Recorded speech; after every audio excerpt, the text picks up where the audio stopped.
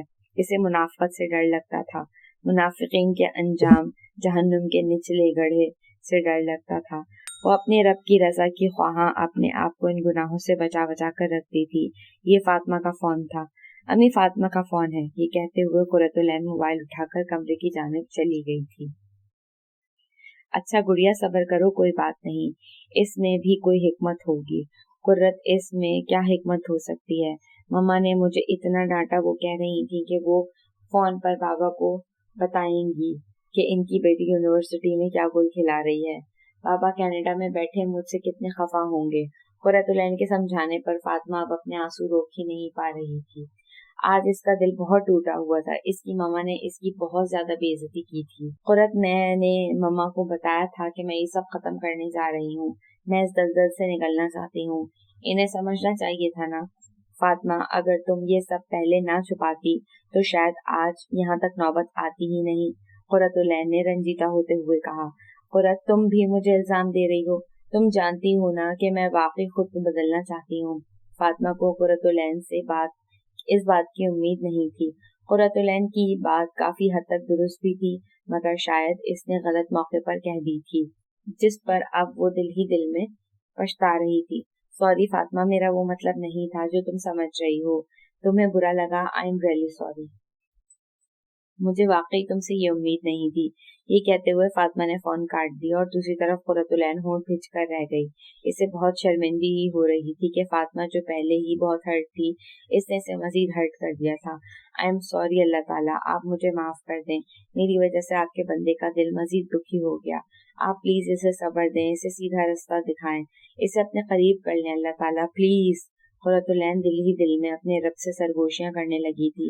اسے معلوم تھا کہ ابھی فاطمہ جذباتی حالت میں، اسے تھوڑا وقت چاہیے، جب جذبات ٹھنڈے ہونے لگیں گے تو وہ خود اسے منا لے گی۔ فاطمہ نے موبائل سائڈ پر پھینکا اور منہ پر دونوں ہاتھ رکھ کر پھوٹ پھوٹ کر رونے لگی تھی۔ اندر سے کسی نے سرگوشی کی، تمہارا رب تمہیں قبول نہیں کرنا چاہتا تھا، اس لیے تو یہ سب ہوا، تم خود کو گناہ میں بچانا چاہ رہی ہو۔ قرۃ العین نے جھوٹ کہا تھا کہ جب کوئی اس کی طرف جاتا ہے تو وہ خود آگے بڑھ کر اسے تھامتا ہے، مگر دیکھو یہاں تو اس نے تمہیں دھتکار دیا۔ فاطمہ کے آنسو یکایک رک گئے۔ کیا واقعی اس کے رب نے اسے قبول کرنے سے انکار کر دیا؟ کیا اس لیے سب نے اسے چھوڑ دیا کہ وہ ایک بہت بری لڑکی ہے؟ مگر میں نے تو اپنی سب سے محبوب ترین چیز قربان کرنا چاہی تھی۔ اللہ، آپ کے حکم پر عمل کرنے کے لیے یہ سب کچھ کیوں ہوا؟ آنسو پھر سے بہنے لگے تھے۔ 2 دن سے شدید بخار میں مبتلا رہی تھی وہ۔ اس کی مما کا رویہ اب قدرے بہتر تھا۔ انہیں احساس ہو گیا تھا کہ اس دن انہوں نے فاطمہ کو کچھ زیادہ ہی ڈانٹ دیا ہے۔ حالانکہ وہ اس سب سے جھنجھٹ سے نکلنا چاہ رہی تھی، مگر انہیں کہیں مسز ریان کو اپنی تربیت میں کمی دکھائی دے رہی تھی۔ فاطمہ بیٹا یہ سوپ پی لو، کچھ انرجی آ جائے گی تو چل سکو گی۔ فاطمہ بیڈ پر موٹے کمبل میں لپٹی بخار میں تپ رہی تھی۔ پلیز مما، بالکل موڈ نہیں ہے، ابھی میں سونا چاہتی ہوں۔ یہ کہتے ہی فاطمہ نے مسز ریان کی طرف سے کروٹ بدل لی تھی۔ جب بھی مسز ریان اس کے کمرے میں آتی اور کچھ بات چیت کرتی، وہ ہر تھوڑی دیر بعد یہی کہتی تھی۔ وہ بہت کمزور ہو گئی تھی، اس کی آنکھیں بھی سوجی ہوئی رہتی تھی۔ مسز ریان سمجھ نہیں پا رہی تھی کہ زیادہ سونے کی وجہ سے ایسا ہے یا وہ روتی رہی ہے۔ وہ خاموشی سے بس اسے دیکھتی رہی۔ اوکے بیٹا، آپ ریسٹ کرو، کسی بھی چیز کی ضرورت ہو مجھے بلا لینا، میں آج نیچے لاؤنج میں ہی ہوں۔ یہ کہہ کر مسز ریان آرام سے دروازہ بند کرتے ہوئے چلی گئی تھی۔ ان کے جانے کے بعد وہ سیدھی ہو کر چھت کی طرف ٹکٹکی باندھے دیکھنے لگی۔ آنسوؤں نے پھر سے اس کی آنکھوں کو گرما دیا تھا۔ کچھ تھا اس کے دل کو بے چین کر رہا تھا، سفیان کی یاد یا کچھ اور، وہ سمجھ نہیں پا رہی تھی۔ اس کیفیت میں اس کا سانس لینا بھی محال ہو رہا تھا۔ وہ 2 دن سے نہ یونیورسٹی گئی تھی اور نہ ہی اپنا موبائل آن کیا تھا۔ وہ فی الحال کسی سے بھی رابطہ نہیں کرنا چاہتی تھی، نہ جانے کیوں۔ اس وقت رات کے 8 بج رہے تھے۔ روتے روتے اس کی آنکھ لگ گئی تھی۔ آسمان سے لٹکتی وہ مضبوط سی رسی فضا میں معلق تھی۔ وہ خود ایک گہری کھائی میں کھڑی تھی جس کے کنارے بہت بلند تھے۔ اس گھپ اندھیرے میں کھائی کی طرف صرف کنارے ہی دیکھ پا رہی تھی۔ رسی کا لٹکا ہوا سرا اس کے قد سے کچھ بلند تھا۔ وہ بار بار اچھل کر اس سرے کو پکڑنے کی کوشش کر رہی تھی۔ اس کے پاس اس کھائی سے نکلنے کا اور کوئی رستہ نہ تھا۔ اسے اس وحشت بھرے ماحول سے نکلنا تھا۔ اس کا دل بہت گھبرا رہا تھا۔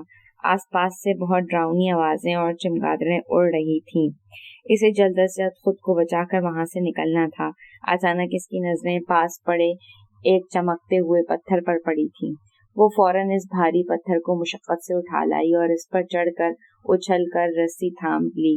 رسی کو تھامنے کے بعد اسے اندازہ ہوا کہ دوسرا سرا بہت مضبوطی سے آسمان میں جما ہوا ہے۔ اسے قدرے حوصلہ ہوا اور وہ پوری طاقت لگا کر رسی کے ذریعے اوپر جانے لگی۔ کچھ دیر میں اسے احساس بھی نہ ہوا کہ وہ کھائی سے کب سے نکل چکی تھی۔ اس نے نیچے دیکھا، مگر یہ کیا، نیچے تو اب کچھ بھی نظر نہیں آ رہا تھا، صرف گھپ اندھیرا تھا۔ ایک دم سے اس کا دل ڈوبا کہ اگر رسی ہاتھ سے چھوٹ گئی تو وہ نہیں بچے گی۔ اس کا سانس پھول چکا تھا، ہاتھوں میں درد کی ٹیسیں اٹھ رہی تھی، جسم پسینے سے شرابور تھا، دھڑکن بھی غیر معمولی تھی۔ آس پاس وہی چمگادڑیں گھوم رہی تھیں، ان کی آوازوں سے اسے مزید ڈر لگ رہا تھا۔ اس نے نظر اٹھا کر آسمان کی طرف دیکھا جہاں سے رسی لٹک رہی تھی۔ آسمان سفید تھا، عجیب منظر تھا، نیچے ہر طرف سیاہ اندھیرا اور اوپر سر سفید آسمان۔ جیسے جیسے وہ زور لگا کر اوپر کی طرف کھسک رہی تھی ویسے ویسے آسمان سے 2 چمکدار الفاظ نمودار ہوتے جا رہے تھے۔ ابھی وہ اتنے دھندلے تھے کہ صحیح سے پڑھنے نہیں جا رہے تھے۔ اس نے اپنی پوری طاقت جمع کی اور رسی کو تھامتے ہوئے مزید اوپر کی طرف ہوئی۔ الفاظ کچھ واضح ہونے لگے تھے، یہ شاید عربی کے الفاظ تھے یا شاید قرآن کے۔ ان الفاظ سے پھوٹتے نور اس کی آنکھوں کو چندیانے لگے تھے۔ اس نے غور کرتے ہوئے پڑھنا چاہا لیکن سمجھ میں نہیں آیا۔ کچھ تھا ان الفاظ میں جو اندر سے اس کو اپنی طرف کھینچ رہا تھا۔ اس کا دل، اس کی روح یا پتہ نہیں جو بھی تھا، مگر ان الفاظ کو دیکھ دیکھ کر اسے عجیب سا حوصلہ محسوس ہو رہا تھا۔ کیا لکھا ہوا ہوگا؟ ابھی یہ سوچ ہی رہی تھی وہ کہ ایک چمگادڑ اسے آ کر زور سے ٹکرائی اور یک اس کی چیخ نکل گئی اور ساتھ ہی اس کی آنکھ کھل گئی۔ وہ ایک دم اٹھ کر بیٹھ گئی۔ فاطمہ کا سانس بہت پھولا ہوا تھا اور یہ خواب تھا۔ اس کا جسم اب کافی ٹھنڈا تھا، بخار اتر چکا تھا۔ اس نے گھڑی کی طرف نگاہ دوڑائی، یہ رات کے 3:40 کا وقت تھا۔ اوہ، آج پھر سے اتنا عجیب و غریب خواب، یہ کیا ہو رہا ہے میرے ساتھ؟ اس نے اپنے پھولتے سانس کو بحال کرنے کی کوشش کی اور سائڈ ٹیبل پر رکھا پانی پیا اور دوبارہ بستر پر لیٹ کر سونے کی ناکام کوشش کرنے لگی۔ فاطمہ، اٹھو بیٹا، تمہاری کوئی فرینڈ آئی ہے یونیورسٹی سے۔ صبح کے 11:30 بجے مسز ریان نے فاطمہ کو آ کر اٹھایا۔ فاطمہ نے آنکھیں مسلتے ہوئے گھڑی کی طرف دیکھا تو حیران رہ گئی۔ اسے یاد تھا کہ صبح 5 بجے تک وہ جاگتی رہی تھی، مگر اب اتنا لیٹ اٹھی۔ مجھ سے ملنے؟ مسز ریان اب فاطمہ کے ماتھے اور گردن پر ہاتھ لگا کر بخار دیکھ رہی تھی۔ شکر ہے اب کافی کم ہو گیا ہے بخار۔